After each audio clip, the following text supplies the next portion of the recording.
Hey, this is Jamey from Stonemaier Games, and today I'm going to talk about my favorite mechanisms in Savannah Park, an abstract game about placing animal tiles on a map that looks a little bit like this. So each player will actually have this board. There are variable ways to make this board, but this is the default board. All players will have this board.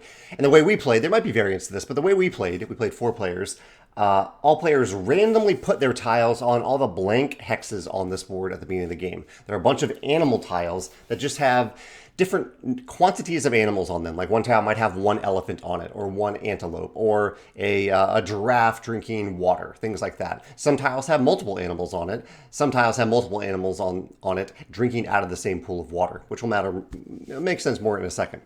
And throughout the game, what will happen is on your turn, you will select one of these hexes, you will pick it up, you will flip it over onto a side that indicates that it has been placed and moved once throughout the game, and you will put it on another hex, an open hex, somewhere on this board. You can't put it on the rock, you can't put it on a fire.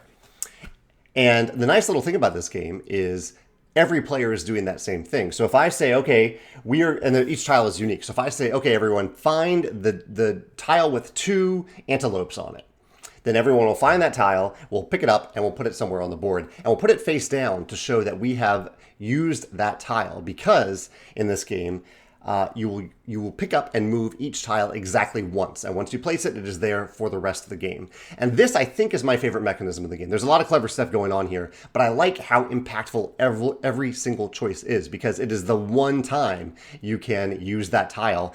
And the tile you select is the tile that all players are using. So in this way, even though this is a multiplayer solitaire game for the most part, we are each doing our own thing on our own board, but because we have that choice of selecting the tile, instead of it being a random choice, then what you're doing is impacting all the other players. So that takes away the solitaire aspect of it. I don't think we had a single moment in the game where I looked at someone else's board and I was like, okay, I want to choose the 2 antelopes because I know it's going to screw them over. Not that type of multiplayer solitaire, but or player interaction, but rather every choice that I make not only impacts my board, but it does impact the range of choices that other players have, because they have to pick up that same tile and put it somewhere. I really like that. I like this as simultaneous too. I like simultaneous action games, especially shorter games like this. We were all doing this at the exact same time. We were all each picking up the same exact tile and placing it wherever we wanted on our particular board. The last 2 things that I think are just really clever, and this is how the scoring works in the game. When you get to the scoring round of the game, you're going to do 2 things. The first thing that you'll do is you'll look at each of the fires. And for every tile that is directly adjacent to one of these fire hexes, that has a number of animals equal to the number of fire icons on that space, those tiles will be destroyed. And this is something that the teacher of the game, Paul, emphasized a number of times, because it can kind of sneak up on you. You might stop thinking about it during the game, and at the end of the game, you might realize, shoot, I put a single antelope right here next to the single fire icon. That antelope is gone now. And that might break up a big chain that you need that I'll explain in a second at the end of the game. But this adds a really nice restriction to the game, a nice constriction. The puzzle of figuring out how to create these big groups of animals, which is what you're trying to do, without having those specific counts of animals touch the corresponding fire hex. Just a really nice puzzly space there.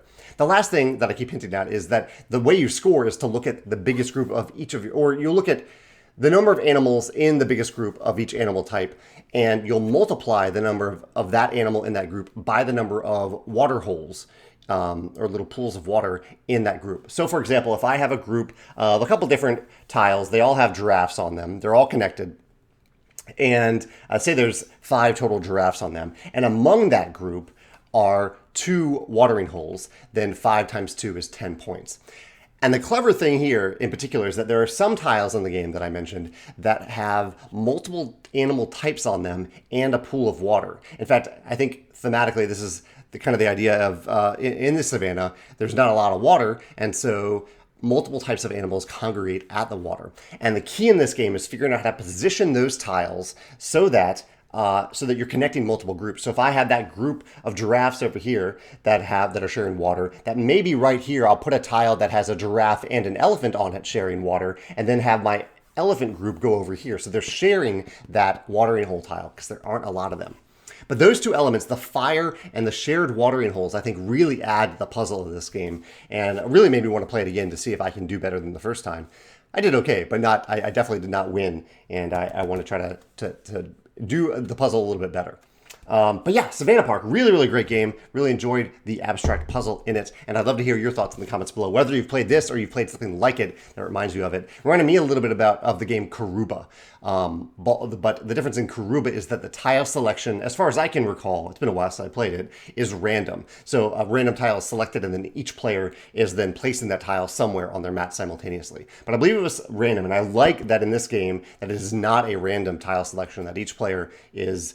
when it's their turn, they are the one choosing that tile, and all other players need to place that same tile. My city also has something similar, but similar to Karuba, that it's a random selection. Yeah, just a nice little twist here. That's Savannah Park. Let me know your thoughts in the comments below. Thanks.